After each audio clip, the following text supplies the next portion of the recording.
and racism is described as white supremacy. There's no other form of racism other than white supremacy.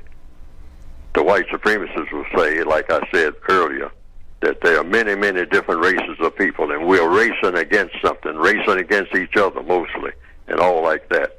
But that's something that the white supremacists put in people's minds, and they do the classifying. Yes, it's the white supremacists that do all the classifying. That's why the classifications keep changing. They changed them. So, you just say white, non-white, white supremacists.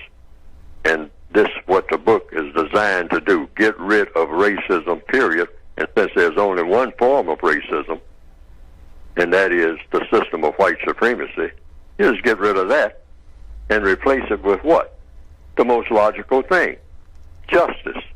Since white supremacy is about non-justice, maintaining the entire planet under mistreating people based on color.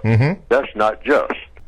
Call things by the names that they ought to be called. Like in the last program last week, that word America and the United States. We got to get that straight in our minds, what we're talking about when we say United States and when we use the word America. It's very important that that word be used correctly. What is an American?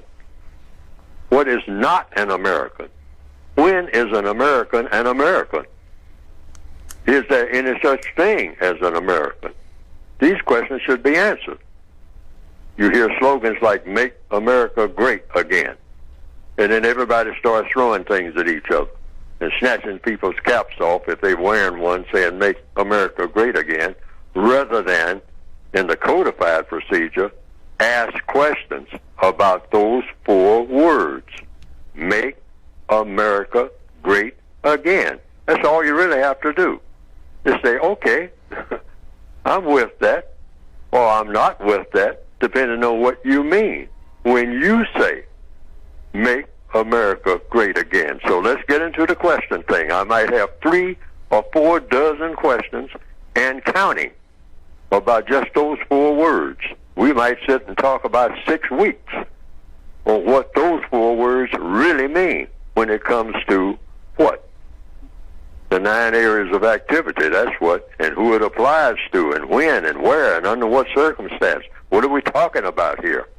See, it just calls for questions, not for name calling and throwing things before you even get the question, before the questions are even asked. Codification is about questions and answers, because questions and answers have proven to be the way to solve